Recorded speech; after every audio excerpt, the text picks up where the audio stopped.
We have a remote bond project model that we created, and now we've used it twice. The second most recent time that we've created that model and used that model was for the Mississippi raids that happened, unfortunately, last year. We partnered with Lawyers for Good Government. What happened with that? We don't hear about that at all.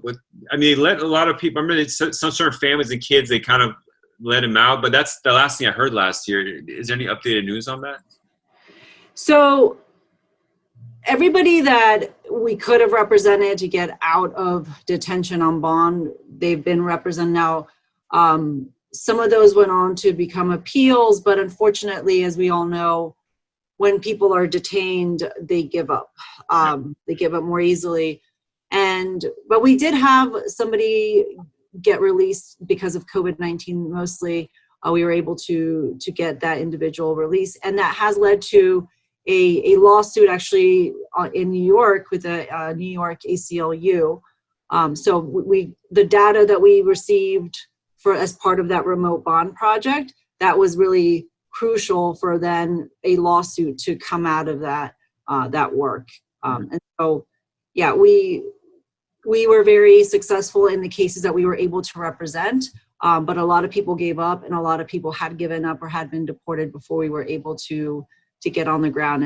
And I just want to say that it was really thanks to Lawyers for Good Government, because they're the ones who recruited all the attorneys from the different law firms, and my colleague Tanika overseeing that project and did so marvelously, and it was just a really name again and cut out. I want to make sure she gets recognition. What was her name?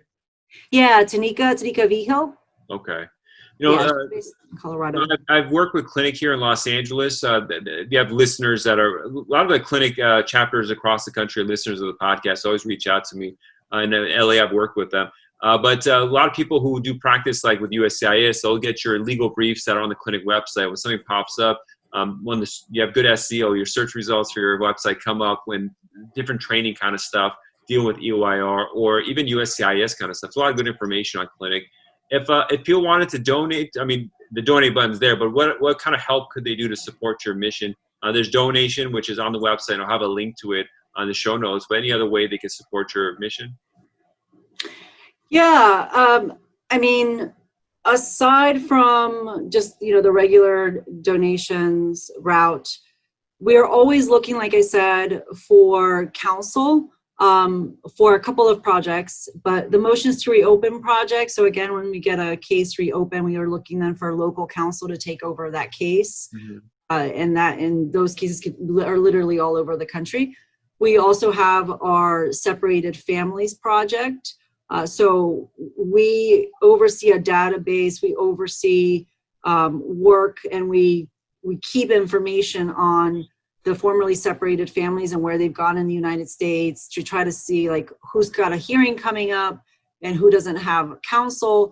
And then we try really hard to place that case with counsel so that these families who have already been through so much cruelty and suffering and trauma unnecessarily, that they have hopefully a defender with them through the process in front of the immigration judge. So, the traditional, if you want to take one of these cases, that we're not ones to provide direct legal services, that's our nonprofit network, right? They're the ones in the trenches providing the direct services, and we're just here to support, challenge issues in federal court when we see that there are certain trends, for example. But we do have a couple of projects where we need individuals to represent cases directly, and that when we recruit outside of our network. So that's probably the most important piece. Do they contact like the local clinic chapter? Is that the best way to do it, or how do they get involved?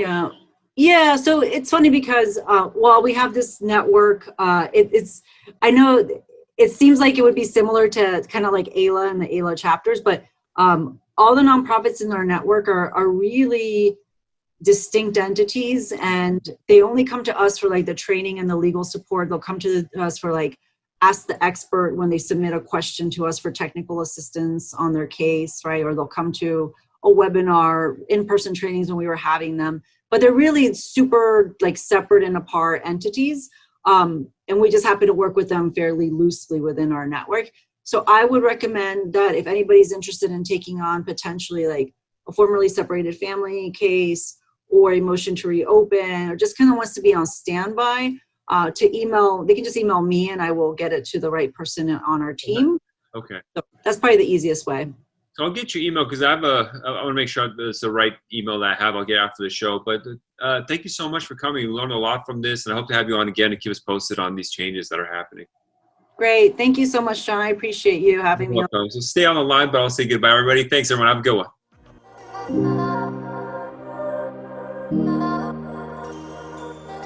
one.